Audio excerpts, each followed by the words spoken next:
नमस्कार। मैं हूं दीपक रथ। उदय इंडिया डिजिटल की तरफ से आप सबको स्वागत है।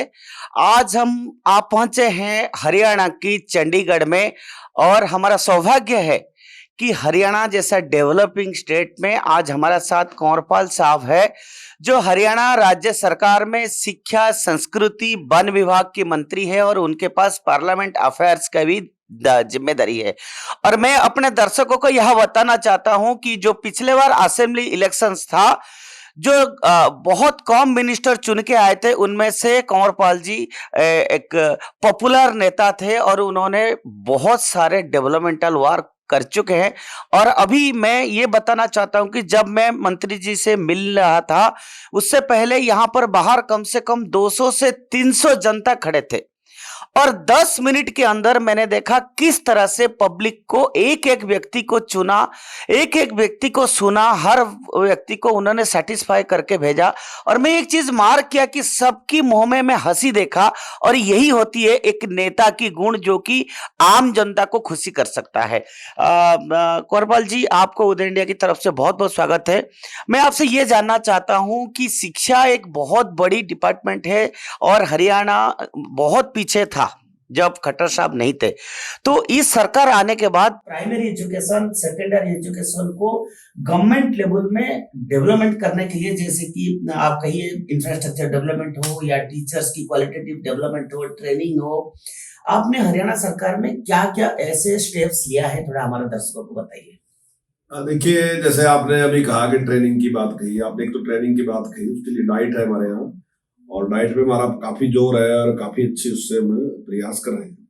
दूसरा, जो विद्यार्थी हैं हमारे टाइम में काफी अच्छी संख्या में बढ़े हैं। जब ये जिम्मेदारी मुझे मिली थी तो मैंने कहा था कि भाई हम अपने कार्यकाल में इसको 50% पे लेके आएंगे, क्योंकि जब मैं मंत्री बना तब 40% स्टूडेंट हमारे पास थे और 60% स्टूडेंट जो थे वो प्राइवेट में थे। तो हमने प्रयास किया और काफी अच्छे प्रयास हमारे सार्थक भी हुए, काफी संख्या में। 75 की बात कही तो हमने अभी एक नई स्कीम शुरू की है। पहले भी हालांकि हम तो काम तो कर ही रहे थे, लेकिन अभी एक नया हमने शुरू किया है कि हर स्कूल को हमने ये कहा कि अगर उसके यहाँ कोई भी जरूरत है तो वो आप हमें लिख के भेजें। हम 1 लाख से लेके 25 लाख तक के काम जो है वो सीधा सीधा पैसा जो है हम एसएमसी को दे देंगे। एसएमसी अपने आप ही डुअल डेस्क खरीदेगी, एसएमसी अपने आप ही चारदीवारी कराएगी, अपने आप ही रास्ता बनवाएगी, अपने आप ही पीने के पानी की व्यवस्था करेगी, अपने आप ही ब्यूटिफिकेशन करेगी, अपने आप ही शौचालय ठीक करेगी, अगर छत चित्ती है तो उसको भी अपने आप ठीक करेगी। ऐसे 7 काम हमने रखे कि ये 7 काम ऐसे हैं जो बहुत जरूरी है स्कूल के लिए, तो तुरंत उस पे करने के लिए हमने एसएमसी को सीधा पैसा दे दिया। और हमने अभी शुरू ही किया ये। अभी तो हमने हर जिले में एक जो एजुकेशन ब्लॉक है वो लिया है और मुझे लगता है कि इसके परिणाम बहुत अच्छे रहेंगे। मैंने काफी जगह गया भी हूँ, उनसे बातचीत भी की है। इसके अलावा हमने जो कॉलेज हायर एजुकेशन में जो हमने काम किया, तो हमने आने के बाद ये महसूस किया कि कहीं तो ज्यादा थे कॉलेज, कहीं कम थे। तो माननीय मुख्यमंत्री जी ने कहा, घोषणा की कि 20 किलोमीटर के दायरे में हर लड़की को कॉलेज मिलेगा, कोई लड़की 20 किलोमीटर से दूर नहीं पढ़ने के लिए नहीं जाएगी। तो आज हमने 71 कॉलेज खोले, जबकि हमारे से पहले पूरे टाइम में, मतलब चाहे वो हरियाणा के टाइम की थी बात, चाहे पंजाब के, अब तक जो कॉलेज थे वो 105 थे और 71 कॉलेज हमने इस थोड़े से कार्यकाल में हमने खोल दिए। अपने 8 साल के कार्यकाल में 71 कॉलेज हमने खोलने का काम किया। अब कोई भी लड़की जो है वो 20 किलोमीटर से दूर जाती है। अभी हमने जो हमारे यहाँ संस्कृति मॉडल स्कूल है, वो हमारे यहाँ जिले में एक था, तो हमने निर्णय लिया कि उसकी संख्या बढ़नी चाहिए और हमने उसको सीबीएसई से एफिलेटेड कर दिया। इसलिए कर दिया क्योंकि लोगों का रुझान सीबीएसई की तरफ जाता है, तो हमने ये निर्णय लेके और हमने अब 116 को ले, उसमें भी हमने यही रखा कि किसी के साथ कोई पक्षपात नहीं। जितने हमारे एजुकेशन ब्लॉक हैं, सभी एजुकेशन ब्लॉक में एक एक स्कूल हमने दिया। आने वाले टाइम में हमने 500 स्कूल और खोलने का निर्णय किया है। 500 स्कूल और खोलेंगे तो उसमें काफी संख्या बढ़ेगी। नई एजुकेशन पॉलिसी जिस प्रकार से आई और जो नेशनल एजुकेशन पॉलिसी, तो उसमें भी हमने कहा कि हम उसको भी 2025 तक पूरा करेंगे। और जैसे उनका पूरा जोर इस बात पे रहा है कि भाई 3 साल के बच्चे का दिमाग डेवलप हो जाता है, तो उसको हमने, तो अब की बार हमने 4000 से ज्यादा स्कूल हमने उन बच्चों के लिए शुरू कर दिए और भी जो है योजनाएं हम कम कर रहे हैं। दूसरा, हमने एक हमारा बहुत ही अच्छा एक प्रयोग रहा है कि हमने जो सुपरिटेंडेंट शुरू किया है, उसमें सरकारी स्कूल के जो बच्चे हैं और जिनके नंबर 80% से ज्यादा हैं, ऐसे बच्चों को हम चुनते हैं, उन बच्चों को फिर 5 दिन की कोचिंग देते हैं, और 5 दिन की कोचिंग देने के बाद फिर दोबारा उनका टेस्ट लेते हैं, और उस टेस्ट में जो बच्चे टॉपर होते हैं 100 बच्चों को रखते हैं, उनको भी कोचिंग देते हैं। हॉस्टल हमने अपने अपने रखा हुआ, सारा व्यवस्था, खाने पीने की सब कुछ व्यवस्था हमारी है, और उसके बड़े अच्छे परिणाम रहे।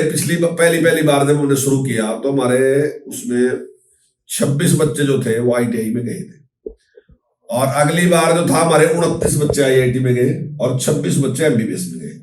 अब की बार हमारे 41 बच्चे IIT में गए, मेडिकल का भी रिजल्ट आना बाकी है, जल्दी उसका पता चल जाएगा। और इससे उत्साहित होके अब हमने उसको सुपर 600 बना दिया, तो उसमें 400 बच्चे जो हैं वो सीधे सीधे जो है उनको सीधी सीधी एजुकेशन देंगे, कोचिंग देंगे सीधी सीधी।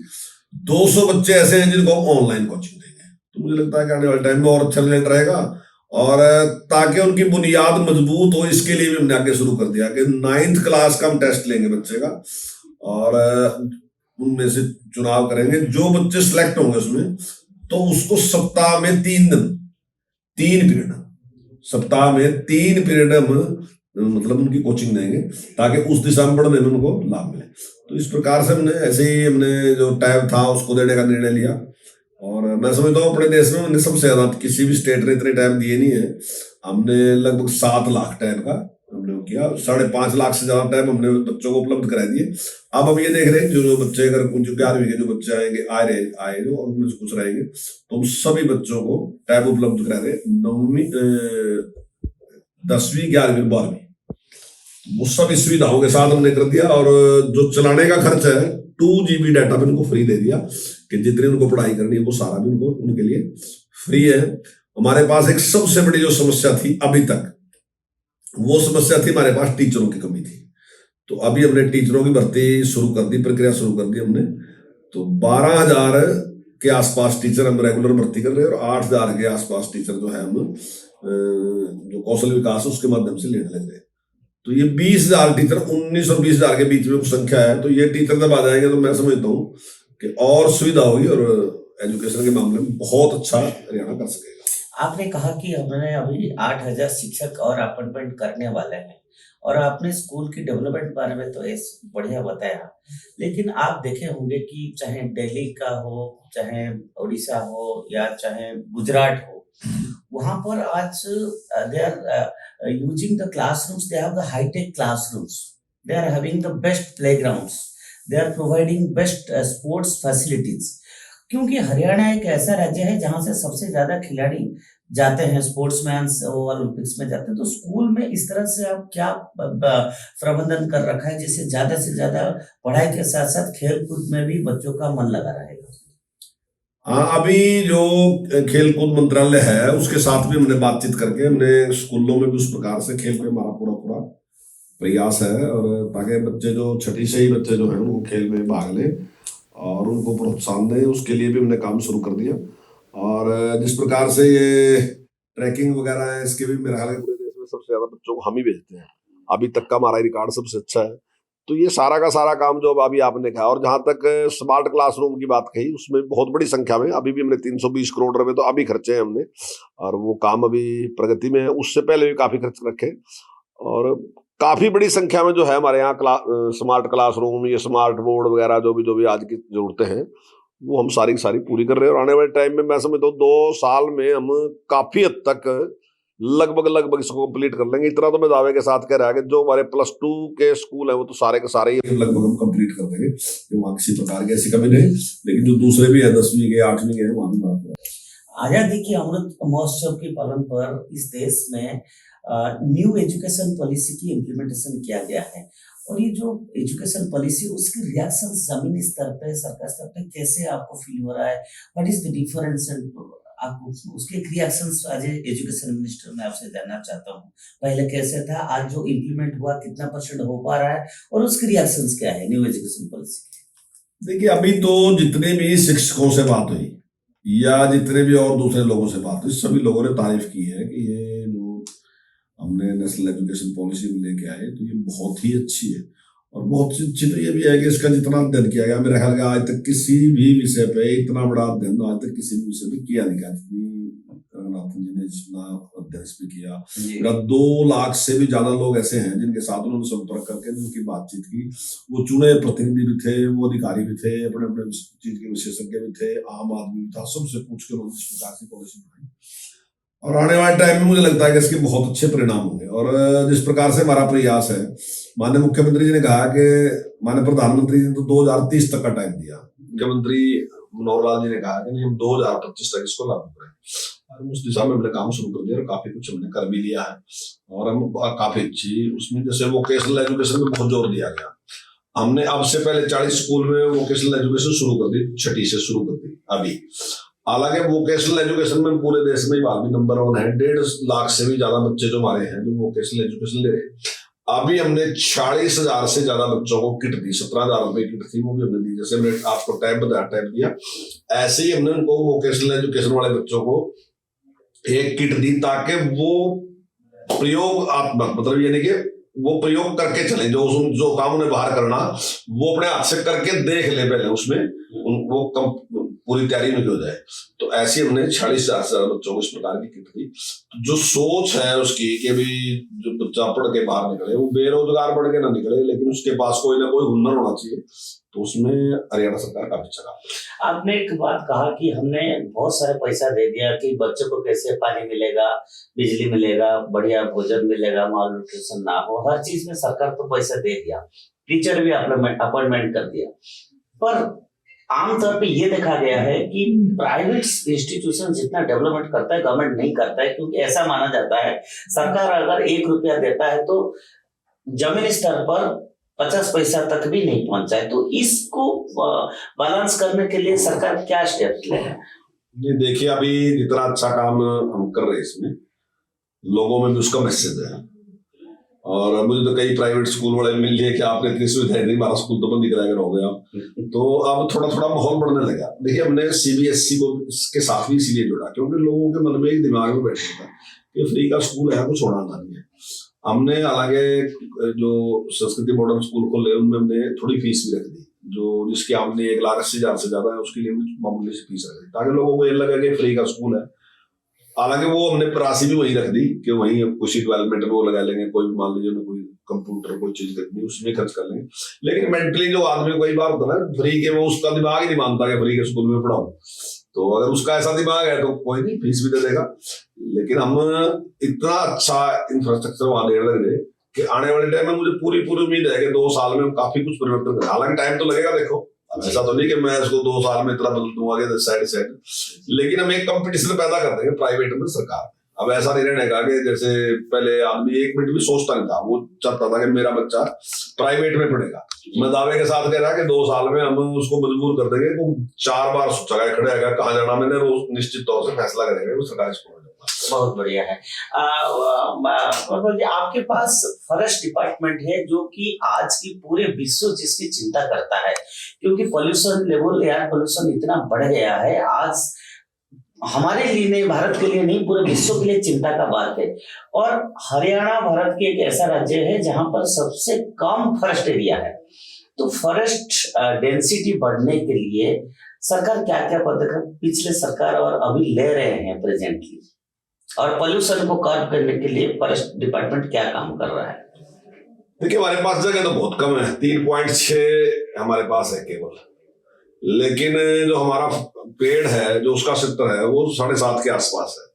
हमारा टारगेट 10% करने का है आपकी बात। तो उसमें हम जहां भी हमें जगह मिलती है, तो हमने एक नई शुरुआत की है। वो शुरुआत की है कि अगर मतलब कोई पंचायत की जमीन है या श्यामलात की जमीन अगर पंचायत में देती है तो उसमें बाग लगा के देंगे। पहले भी पेड़ लगा के देते थे, लेकिन पेड़ लगा के देते थे उस पर पॉपुलर वो 6-7 साल में कर जाता था। तो फिर मैंने उसमें विचार किया कि कोई ना कहीं ऐसा करेंगे जो 50-60 साल तक तो है। तो हमने बाग लगाने शुरू कर रखे, और अभी तक हमने मैं समझता हूँ कि लगभग 2-3 हज़ार एकड़ जमीन में बाग लगाया। अब जैसे जैसे उसकी पॉपुलरिटी बढ़ेगी तो मैं समझता हूँ आने वाले टाइम में वो और भी इस प्रकार से लगे। और दूसरा, हमने जो पुराने पेड़ थे तो वो पेड़ कटते रहते थे, उसकी वजह से भी एक बड़ी समस्या रहती थी, क्योंकि कुछ पक्षी ऐसे हैं जो किसी पेड़ की खोख में ही अपने अंडे देते हैं। तो पेड़ तो कट ही रहे थे लेकिन वो पक्षी भी समाप्त होते जा रहे थे। तो मैंने माननीय मुख्यमंत्री जी के सामने बात रखी थी कि हमने कोई ना कोई इनको आर्थिक लाभ देना चाहिए। तो हमने उनकी 2,500 रुपये पेंशन कर दी, तो साल में हम 2,500 रुपये देंगे और हमने उनको चिन्हित कर लिया, जल्दी वो मिलनी शुरू हो जाएगी। तीसरा हमने एक और काम किया कि जो लोग अपने खेत में एक तरफा पेड़ लगाते हैं तो उनके लिए भी कुछ ना कुछ बेनिफिट उनको मिलना चाहिए। तो मैंने माननीय मुख्यमंत्री जी के सामने बात रखी थी, तो मुख्यमंत्री जी उससे सहमत थे कि बिल्कुल ठीक बात है आपकी, और कुछ देशों में ऐसा ही हुआ। तो अब जो लोग जिनकी इंडस्ट्री है जहां से कार्बन डाइऑक्साइड निकलती है उनसे कुछ मामूली तो एक छोटा सा लेंगे, और जो लोग एक तरफा पेड़ लगाएंगे उनको लगभग हम 7,000 से लेके 14,000 तक हम उनको एक एकड़ का 3 साल तक देंगे। तो मैं समझता हूँ कि इससे काफी लाभ किसानों को मिलेगा। तो ये सारे के सारे काम मैंने अभी मीटिंग ली थी, और उस मीटिंग में मैंने अब की बार का टारगेट रखा कि जितने भी शमशान घाट है, इसकी तरफ ध्यान नहीं है किसी का, तो शमशान घाट भी लगभग कहीं 1 एकड़ का, कहीं 2 एकड़ का, कहीं 3 एकड़ का है।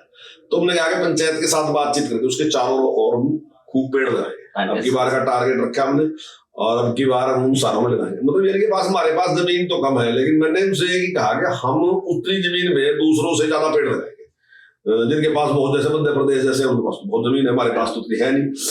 तो लेकिन अब उसका मुकाबला करने के लिए क्या है, मैंने एक उदाहरण भी दिया था कि हमारे गांव में एक छोटा जमींदार था बहुत, लेकिन उसकी पैदावार इतनी थी कि अपने से दुगनी जमीन वालों से भी ज्यादा पैदावार करा था। तो हमने भी वैसे ही करना पड़ेगा कि हमारे पास जमीन भले 3.6 हो, लेकिन हमने 10% पेड़ लगा के और 20% जैसा लाभ लेना, ऑक्सीजन 20% पैदा करके। तो हम उसको बहुत, आपने देखा कि हमारी सड़कों में जितने पेड़ पूरे गहरे लगे हैं, तो हमारा प्रयास है कि उसको पूरा इतना लगे ताकि कम दूरी पे लगे और अच्छी क्वालिटी के पेड़ पैदा हो, ताकि ज्यादा से ज्यादा ऑक्सीजन मिल सके। इसके लिए हम पूरे प्रयास करते हैं। जी, बहुत अच्छा प्रयास है हरियाणा सरकार की। कंवरपाल जी, आपके पास संस्कृति विभाग भी है, और आज ही महामहिम राष्ट्रपति जी आए थे और गीता जयंती का समारोह था। तो उस हरियाणा संस्कृति और वहाँ का कुरुक्षेत्र एक बहुत बड़ी विषय है, जो कि भारत ही नहीं पूरे विश्व उसके लिए चर्चा करता है। तो आज क्या क्या हुआ जिसमें महामहिम थे और आप भी थे, थोड़ा संक्षेप में बता दें।